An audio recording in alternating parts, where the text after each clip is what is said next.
Good evening, Wellness Warriors. Okay, obstacles are gifts. And without obstacles, we don't appreciate what we have. The problem is, we live in a world that has convinced us that if everything isn't easy, we're losers. If you can't lose weight, that's because you aren't trying hard enough. But then, in the next breath, they're going to sell us a chocolate bar to help us feel better or some kind of weight loss medication so that we can have what everybody else has, which is easy weight loss, right? And the answer is actually tapping into why obstacles help us to appreciate things. Now, for myself, I remember that when I was a kid, like all kids, I was constantly learning stuff. And since we were born kind of like, little idiots, everything is actually an obstacle. We're always learning stuff and everything is new.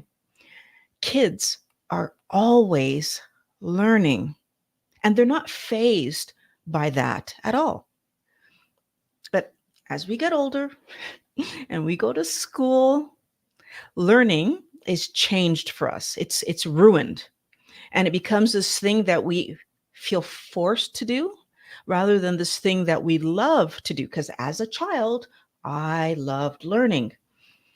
And then as a teenager, we start finding this learning process boring. We find school boring. And I remember when I became a teenager and started to be bored with school and that whole roller coaster that I was on, I started to go to the corner store, to buy some junk to like make myself feel happy and excited and right. And then I remember when I started my first job, right? When I first started working, I started going to the corner store or going to the store to buy stuff like cookies and milk and like this kind of stuff, right? It's entertaining. And then finally, when I was all moved out and had my own home, the new thing for me was chocolate. I just would buy really, sometimes expensive chocolates, but just I would have chocolate in my house all the time. Why? Because I was bored and I was trying to entertain myself. It's really unfortunate that we are taught to entertain ourselves by eating stuff. So the result, eventually 70 pounds overweight because I didn't know how to entertain myself. Or so 70 pounds overweight. And the question is, why was I so bored? And part of the reason I was so bored is because nothing was changing. All I did was study. And then eventually all I did was work. And we're out there living our lives, achieving these things that we're being told we're supposed to achieve, none of it being fun because we're also told that life is hard, life is difficult, nothing is fun. And but here it's okay, I'll give you something fun to eat. And so when we went out clubbing when I was younger, we would sit around and what would we talk about? We would talk about how hard life is, how hard work or school is, wherever I was, how annoyed we were, and how we can't wait for vacation, whether it's summer vacation or that 2-week vacation that I get to take in a year so that I can go off and have some fun. And part of that fun was going out to restaurants and going in and eating fun things, the stuff that we are told is what's going to make us happy. So we don't even realize that we are put in this situation where it's all about maintaining a level of something that we didn't ask for in the first place. But we're in maintenance mode most of the time, right? We're looking for stability. But that stability goes against what our brains naturally wanted back when we were kids, right? It goes against what our body wanted. Because before it was taken from us, we enjoyed learning. We enjoyed exploring. We enjoyed looking for new. And so, in fact, the maintenance mindset that most of us in is a struggle, right? It causes us to fight against ourselves. And that's part of the reason that weight loss is so hard and keeping it off is even harder. But I want us to all understand right now that we can actually change this. And to change this, first, we need to ask a few questions. So the first question I want us to think about asking is, have you ever tried to achieve something new and been successful with old? So, were you successful at achieving that new thing by using old techniques that you already had or old information that you already had? And chances are no, right? If you're trying to achieve something new, that's because you don't know how to do it. So to be successful, we actually need to overcome some kind of obstacle. We need to let go of what was easy and reach for work, right? Because in order for us to achieve this new thing, we're going to have to work at it. We're going to have to do stuff that we don't know. Just like when we were kids, right? When you were a baby and you're learning to walk, that's completely new and it's hard. When you're learning to talk, that's completely new and it's hard, right? When you're making friends for the first time, it's new and it's hard. So, in order for us to be successful, we need to put down what's easy and reach for the hard work that's going to help us to achieve it. The next question I want you to ask is, do you want the things that you say that you want? We are telling ourselves stories, and those stories determine what we do. Is your story about how happy your life will be when you get healthy, lose weight, and are living your best life? Or is your story about what Mary is going to think if she finds out that you're on a diet? Or is your story about how hard it's going to be to not eat chips or cookies or cake? The idea that someone will judge you or that you might miss out on eating garbage is given more importance than being healthier a year from now. And it's blocking you from doing that good work, the important work that you would do to get to that healthier place.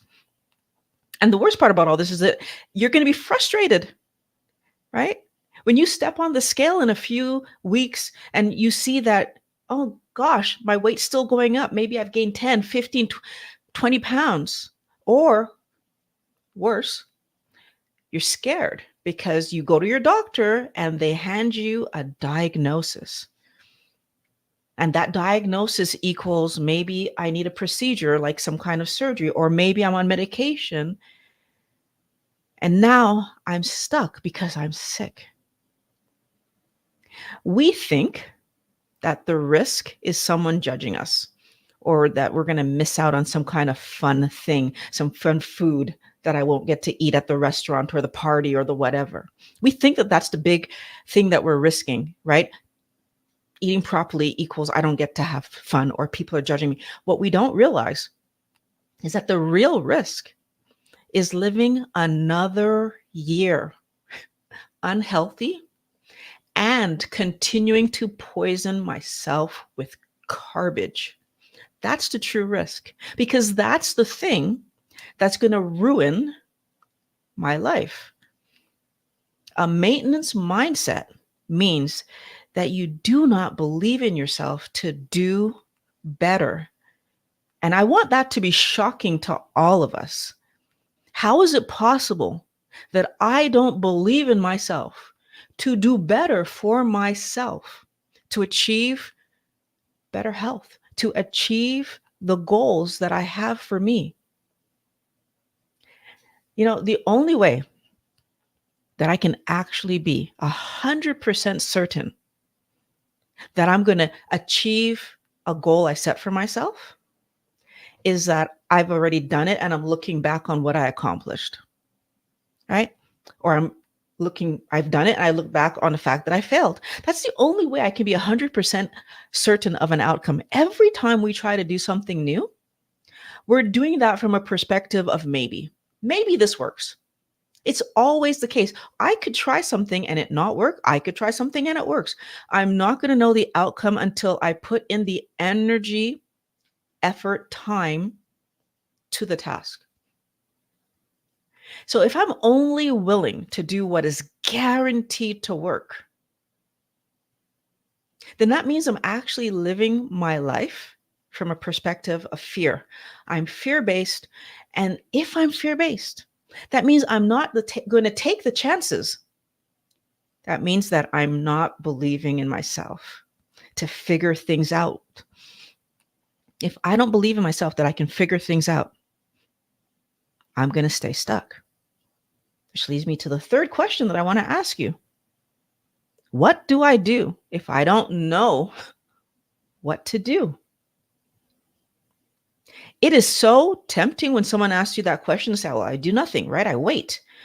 But the problem is, whether you do something or not, your body is always doing something. Do we understand what that means? My body is always processing. My body is always trying to solve. My body is always trying to be healthier. So if I don't know what to eat, so I just don't change my diet, right? Because I don't know what to cook.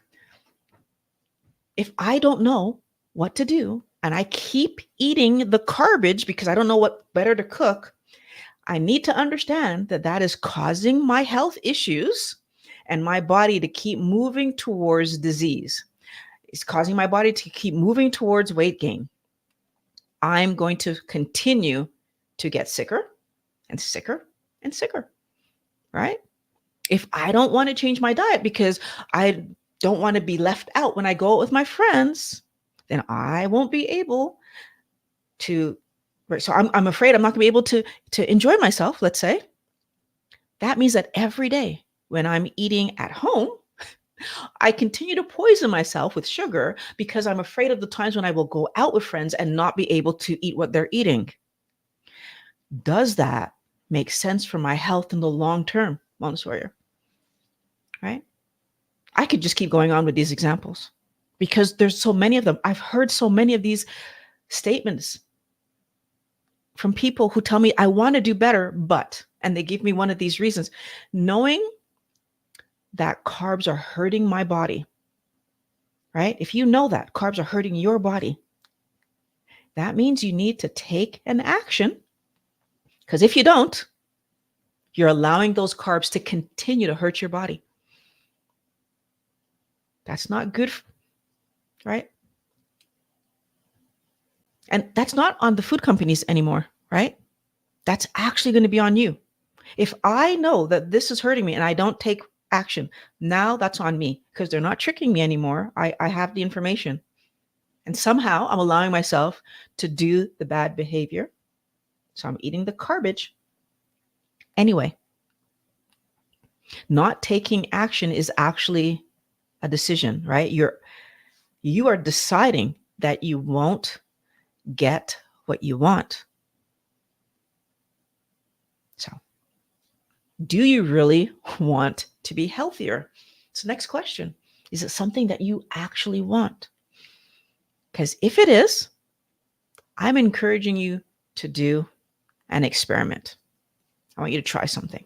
First, I want you to determine what will make you the happiest, right?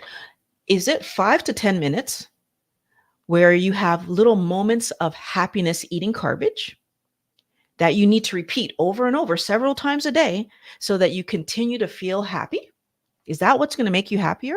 Or having a healthy body, being pain-free, and living life at a healthy weight? You need to pick one. So I'm going to give you a few seconds. Which one of those two answers is what you actually want? Okay. So you've chosen one. So now I want you to choose the diet that allows you to achieve the goal that you just picked. Assuming that wellness warriors are watching this video, I'm going to assume that you probably picked the second one, right? You want to be healthy, right? But whichever one you picked, the next part of the experiment is this. This is the actual experiment now. Based on the stated goal that you just set, over the course of the next year, so with that diet that you picked that goes along with the goal that you said you have, over the next year, you get invited to events or restaurants where you aren't the one cooking the meal. And you eat based on your stated goal. I'd like you to make some predictions. If your stated goal is health and you eat for health, how likely is it that you will be healthier a year from now? Right? For every person who right now is in this hypothetical situation and is thinking, oh, but I can get away with having some junk once in a while. Or you're thinking, oh, but one piece of cake, that can't hurt, right? I can have one piece of cake and still do well for myself. I need you to understand that those ideas have been put in your head by companies who want you to stay fat, stay sick, and dependent on them. I need you to understand that in this hypothetical situation that I just created for you, where the obvious answer, if you chose health, good weight, pain-free, the obvious answer was I eat on plan. If you are trying to still find your way around eating the right thing, you need to get it that you're more focused on external, what should make me happy, instead of internal, what I know will actually make me happy.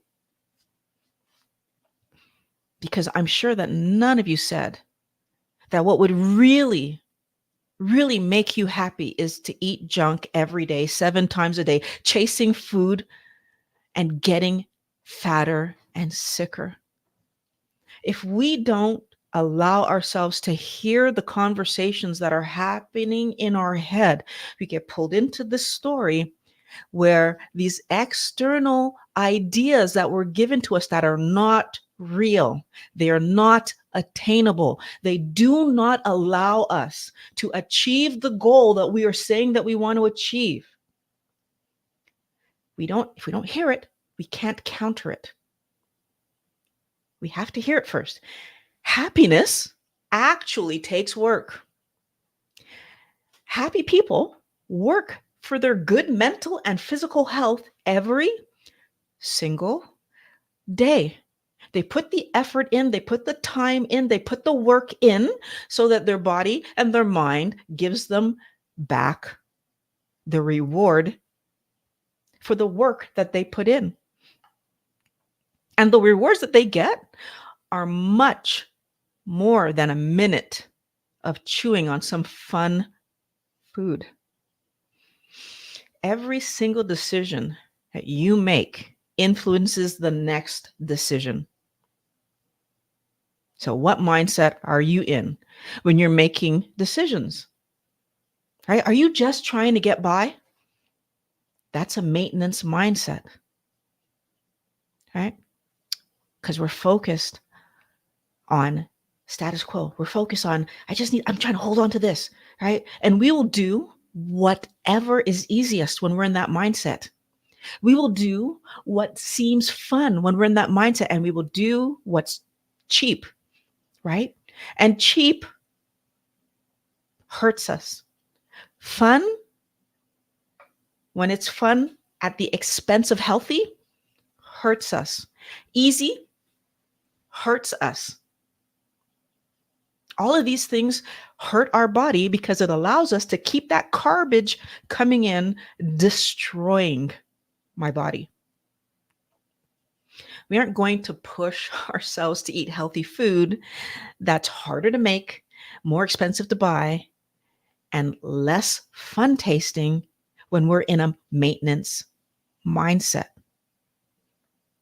And by the way, it's less fun tasting in the sense that healthy food doesn't light up that part of our brain that releases dopamine and causes me to release a bunch of other feel-good hormones.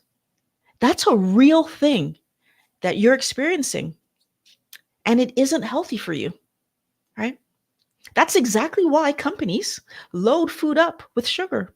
It's to keep us hooked on this food that's actually not healthy for us, but pulls us into this cycle of needing to get more and more and more of it every few Well, every few minutes, if you want to be happy all the time, you have to be having it all the time. How do we get excited about doing what's healthy? And it's by appreciating the obstacles. Obstacles that we appreciate are called challenges. That's what they're called, right? We look for them, right? We love challenging our minds when we're feeling good. We love challenging our minds, right? When I learned about the harmful impact of sugar, and I understood that it was causing my pain, I understood it was causing my poor health, my weight gain. When I understood that, not only did it spark my desire to get healthy, but it sparked like this kind of childlike curiosity to learn what else could I be doing to improve my health, right?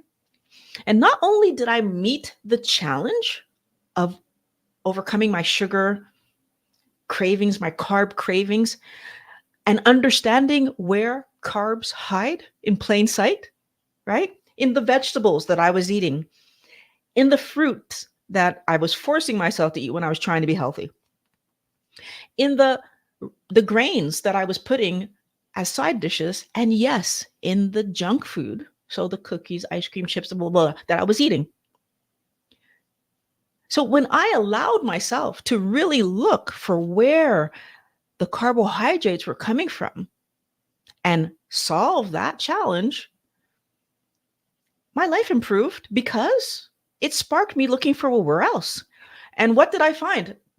I found, oh, there's other ways that I could be healthier than I am right now.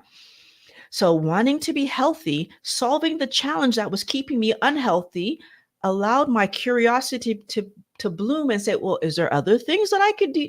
And I found out that cold plunges help you to create brown fat, which is a really healthy kind of fat that's not the same as white fat. As a matter of fact, brown fat's very metabolically active and helps you to stay warm, helps you to stay strong, it's got a lot of good things happening.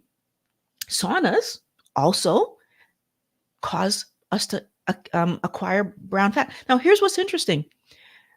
I was, in my history of histories, not a person that was fond of the cold, but I especially am not fond of the heat. And yet, I put myself in situations where I sit in saunas for 20 minutes at a shot, up to 4 minutes in a session. Sorry, 4 minutes, 4 times in a session, 20 minutes at a shot. Why? Because I found out it was healthy. I put myself in situations where I get into cold plunges and stay in that cold water, so very cold water, up to a minute on purpose, because I understand it's good for my health. What else did I learn? I learned about protein and the fact that I wasn't eating enough. I wasn't eating enough protein. Now I'm eating more protein. I learned about oxalates. I was eating too many oxalates. Now I'm eating less oxalates.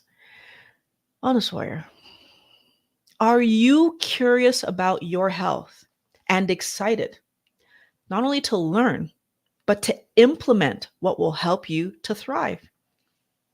Right? Because if you learn about it, get excited about it, and implement, then you are actually in a growth mindset. Growth mindsets help us to thrive. They help us to excel. They help us to improve.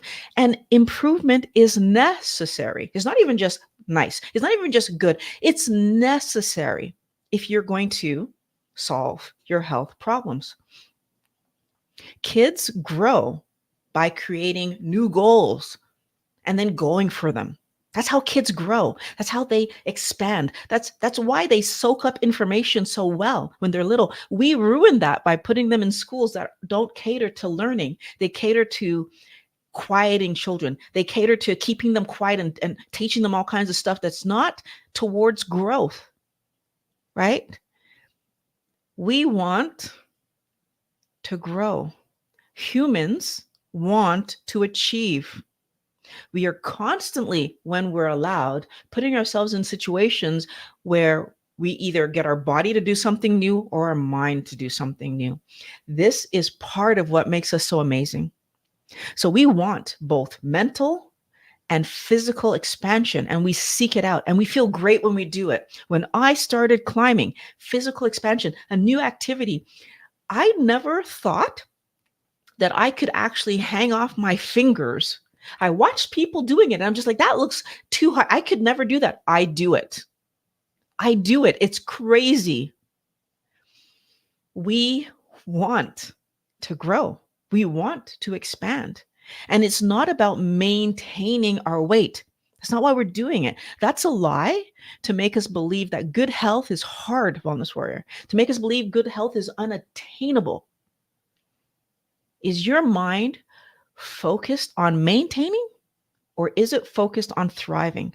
Because it's a growth mindset, right? That sees obstacles as challenges that we can solve. That's what you need if you want to overcome anything that's blocking your health from moving forward, blocking your weight from regulating itself. Because remember, a healthy body regulates its weight.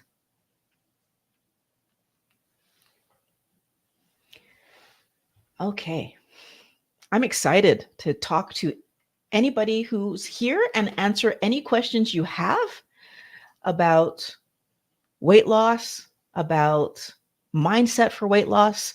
I want to try to answer as many questions on this topic as I possibly can to help you to do what's going to be best for you. So first I want to say hello, Patrick. I'm so happy that you're here.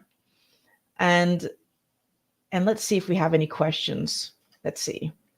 Healthy body, 100%, and carnivore. Terrific. I'm so happy to see that. And who do we have here? Kimberly Ann. Hello. I'm glad that you're here. Good evening, listening intently. I'm glad for that. So better in a year, off blood pressure meds for sure. That's terrific, Pat. I'm glad to see that. So excellent. Kimberly is saying, excellent interview with Dr. Chaffee. Thank you very much. I'm very happy that you enjoyed that. I really appreciate that you took the time to watch it. Questions? I would love some questions. So let's see. Raven Blackwood. Hello. So happy to be in this group. I'm very happy that you were able to make it. Patrick is saying, funny, today I was talking to our cleaning lady and she could not live without cake. LOL. I do think that sometimes we think that we can't put things down, that eventually when we are faced with some kind of health crisis or a number on the scale that we are no longer okay with, we find a way to put it down. So I want all of us to be very, very gentle with ourselves, but also look for those opportunities to be curious and to overcome things. So I have a question. You mentioned that you're eating more protein now. Can you talk more about that? Absolutely, I can. I really do have a video coming soon that's going to talk about this in more detail. But what I've noticed is that I've added 4 eggs to every meal that I've had in the last it's more than 2 months now. Let's see, August, September, October. Yeah, like it's been a good number of months. And my weight is stable. I feel strong. And I'm still waiting to see like what other positive benefits I might get. On top of that, I've noticed that I'm able to eat a bit more. So there's a lot of questions now that I'm trying to figure out of whether or not maybe my protein intake was just never high enough. Talking to doctors like Dr. Chaffee and listening to other people who eat more protein than I do, especially now that I'm eating much less veg, I've noticed that I'm a little more hungry, but like I said, like it's not equaling any weight gain. I'm actually quite stable. I've been stable. I did weigh in this morning and I'm around the same number. So there's no significant weight loss or gain. I'm still at that number that I came back from vacation. I'm still there. So even though it's been now several months, because that was back in July or August. I can't remember when we went on vacation, but that's still more than a few months ago. I'm hopeful that I'm learning right now. Maybe I just wasn't eating enough. And so that I'm going to be able to build some good muscle. I do have a desire to be able to climb a little bit more easily. That's one of my desires. And the other desire that I have is to be able to do 10 pull-ups unassisted. I can't even do 3 pull-ups unassisted right now. So it's a strength goal that I'm working on. As you know, I don't like going to the gym. So wellness warriors that watch know that I don't like going to the gym. So I'm really excited and hopeful that I'm going to get an opportunity to improve my core upper body strength. For climbing, it's really important. So I'm really trying to work on my arms. My legs are really good, but I don't have the arm strength that I would like to have. So let's see. Pat is saying, speaking of mindset, very happy. Betty says, I eat 2 eggs with a thin ribeye around 10 a.m. and for dinner I have 1 ribeye. You know, I I think that we are as women told that we don't need as much protein as men. But the more that I'm learning, the more I'm starting to understand that, well, it's either A, men are severely under eating too, which is possible, or B, we're just being told the wrong information. Um, like I said, I'm eating quite a bit of, and I'm not afraid of the eggs. I'm not afraid of the fat. Like I'm being very, like I'm just eating to satiation. I'm noticing that I don't seem to like I can eat a good amount, but I'm not scared. It's just a weird thing. I don't even know how to explain it fully, but I just feel like I probably could even still eat a little bit more, but at the same time, I do sometimes not make it through a meal. So in my, I'm not sure. I think some days are different than others. Maybe it has to do also with how much I've done in the day. The more I think, and so like my job is thinking. So the more I think and so the more sessions I have back to back to back, perhaps that explains why some days I feel hungrier than others. And we're in the middle of winter, but yet there's no snow. So we haven't been snowboarding. So I can't even blame snowboarding for me being more hungry. It really just seems to be that I'm figuring out that I could have been eating more.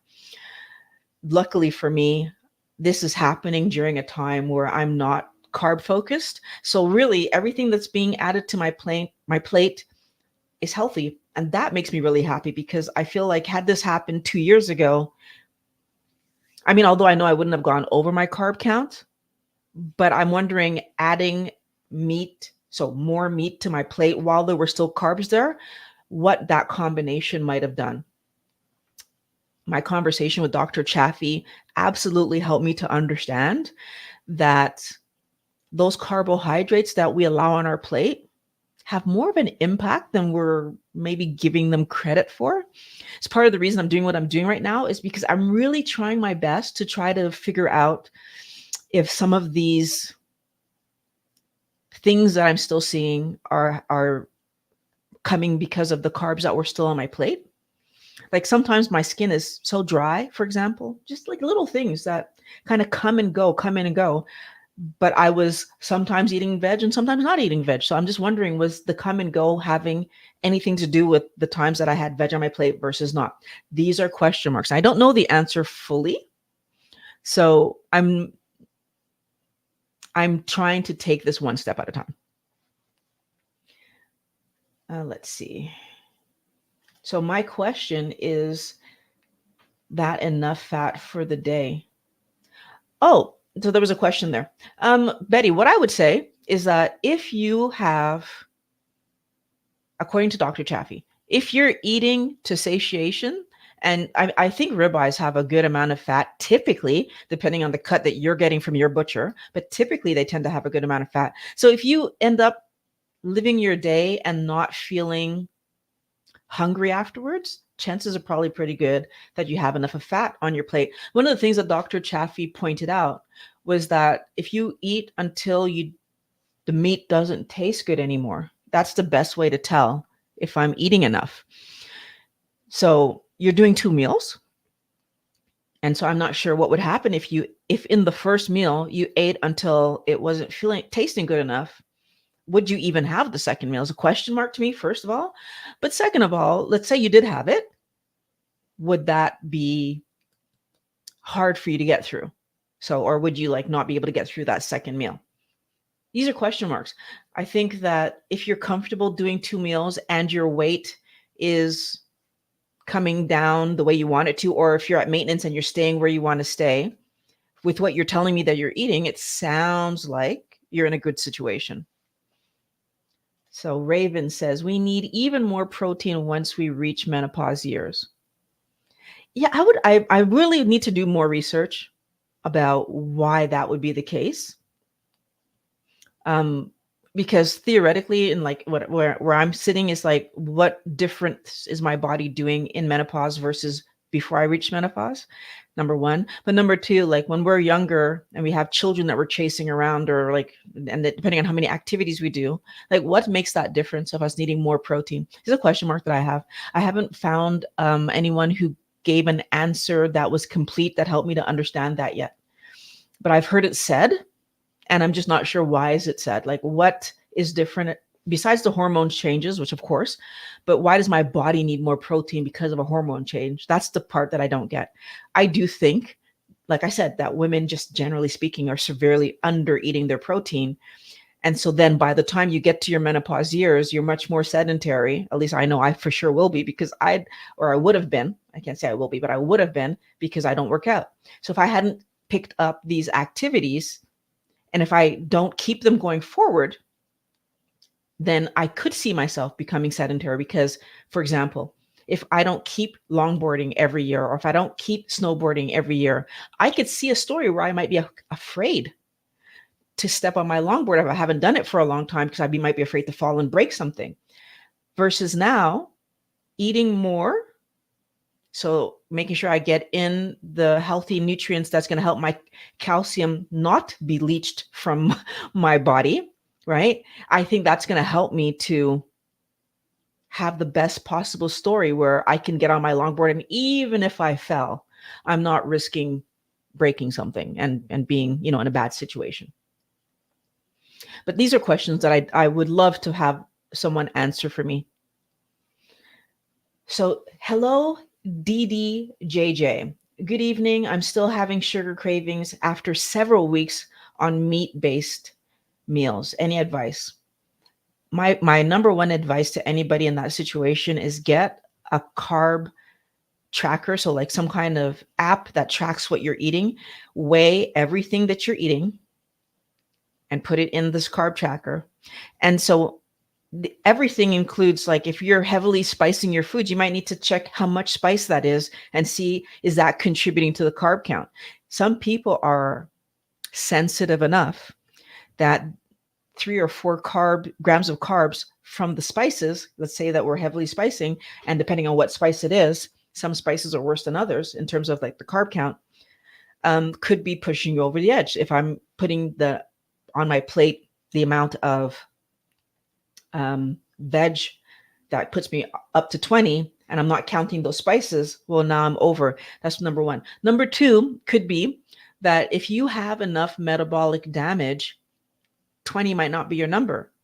So you might need to switch to 20 total first, just to verify. And then if 20 isn't your number, then maybe it's 18 like mine was. Maybe it's 10 or 5. You might need to be full on carnivore. So I feel like there's so many things that could play a role here. But I would start first with tracking, because it might simply be that you're going over 20. Like maybe somehow by not weighing everything and double checking everything. And when you put everything in, most trackers understand that, for example, eggs have some carbs in it. And so you can have a clear understanding. Another problem that I will point out is that I know in the chronometer, there are a few like entries in chronometer that are inaccurate. So like it'll say, oh, there's no grams of carb in a certain spice that I'm using, but I'm looking at the container and it's telling me that there's grams of carbs in it. So obviously whoever entered that information didn't enter it correctly. So sometimes you also need to just be careful. And if it's entered incorrectly, take your package, enter the information accurately, and then you can use your own, like you can name it, right? So you can use your version of that spice or your version of whatever it was that you purchased and have it incorrectly. I think and if it's in their database, or like they do have a way you can scan and see if you can get it pulled in.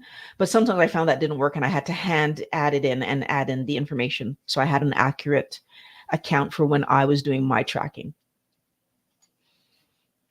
Raven says, oh, you're just talking to somebody else. Okay, that's fine.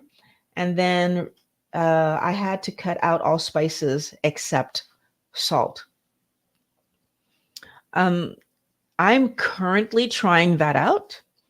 I haven't cut everything out yet, but I'm way down. I still have coffee, so that's still there. But my spices, unless if I eat out, there might be spices, but everything I'm cooking at home right now, I'm cooking with just salt. So I think that when we do this, it's going to give me, like, I know I'm looking for myself, it's going to give me a lot of data. And then my hope is I can use that data to figure out, is this my new way going forward? So, which there's a part of me that's feeling already great. I'm happy with the way that my food is tasting with just salt, which is kind of surprising, I think is the word I'm going to say. Yeah, I'm surprised that I'm feeling this good only having salt on, for example, chicken, or only having salt on, for example, like, all the meats basically. I'm surprised. I've always had just salt on my eggs, but taking it to this next step is very interesting to learn that the spice was not adding that much to the flavor for me. It was adding flavor for sure, don't get me wrong, but I actually like the taste of meat, which which is cool and interesting at this, and all the things, right? So I'm very happy that I've made this attempt and figured it out. You are very welcome, DDJJ. And living without cake. Okay, living without cake. So I think that we can all live without cake, cookies, ice cream, candy, like all the things. We can all live without those things. Why? How am I so sure? I'm certain because our ancestors didn't have them. So the idea that we can't do it is just a falsity. It's something that's been programmed into us, and it's so not true. We absolutely can do it, every single one of us. And if we decide to do it, we're going to realize that it's actually easier than we think. And that's a good thing. It's a good thing for it to be easier than we're thinking, because if it was harder, when we would get out of this bad situation of chasing carbohydrates, we wouldn't be able to survive. And that's just, again, it's just a not true thing. So without cake, that would be the majority of people, especially if you sub any other sweet for the cake. Yeah, that's a mistake that we make too. And it's a mistake. So is it a mistake that we're making out of nowhere? No, it's not. Why we're making that mistake is because we've been told by multiple companies, by other people who talk about keto carnivore, like we're always trying to make replacement versions of the thing that we had, not realizing that those replacement versions are keeping us in a bad relationship with food. We are looking for tastes that our mind and our brain does understand them, right? That's part of the reason our body reacts. But what we don't let ourselves see is that the reaction that we're having is not a good reaction. So if my brain is lighting up, that part of the brain that like causes me to chase, that causes me to release dopamine, that causes me to release all these chemicals that push me towards this food, this unhealthy food, well, now I'm in a bad situation. So it's creating a situation where my health is deteriorating and I'm stuck in it. We can get positive dopamine expression. We can get positive chemical reactions out of doing healthy things. So when we allow ourselves to learn, we get positive chemical reactions that come out. When we allow ourselves to interact with other humans and engage in meaningful conversation, meaningful activities, we get oxytocin releases. There's so many positives that we can get naturally if we try to get them, if we understand and look for them. We get these things, but we don't know because we've been taught that these sugary things are harmless, despite the fact that our weight's been rising for the last 50 years, despite the fact that we are having the worst, mouth, like dental health ever, despite the fact that we are having the worst mental health ever, we are being told that these things are harmless. They are not. They are not harmless. They are doing stuff the same way that everything that we ingest does something, right? Whether it's a food, whether it's a supplement, whether it's a medication, whether if you ingest something into your body, it does something. The water you drink does something. Everything, the air you breathe does something. Everything that enters your body, regardless of how it enters, soak your hand in some liquid and it's doing something. Now the question is, are you paying attention to what's happening and then taking actions to make sure that whatever is happening, you're okay with, right? I can't do that if I'm not paying enough attention. If I'm not paying attention, I'm going to make mistakes and I'm going to allow myself to do things that are causing damage. And because I'm not paying attention, I'm not going to see the damage that's being caused and I'm not going to make a correction. So I want us all to see these things and then make corrections so that we can have the healthiest possible body. Because with the healthiest possible body, I allow my body to regulate the weight that I'm living at. Because I should be living at my healthy weight, right? That's really what my body wants. It wants me to be at my healthy weight. Hello, Rose from Trinidad. Nice to see you. Let's see. And so, hello from Canada. Hi, Ian. Yes, you're in Canada. Yes. And I've got much family in Trinidad and Tobago. That's cool. I have family in Barbados. I don't know if I have family in Trinidad and Tobago. I don't think so. I think there are Barbados in Canada and the US, from what I know. It looks like we've come to the end of our questions for today. I had so much fun. I'm really going to try to do this every week. So I would love for you guys to bring your questions. And if you bring questions, I can probably talk for hours and hours, but we're not going to get stuck on how much talking I can actually do.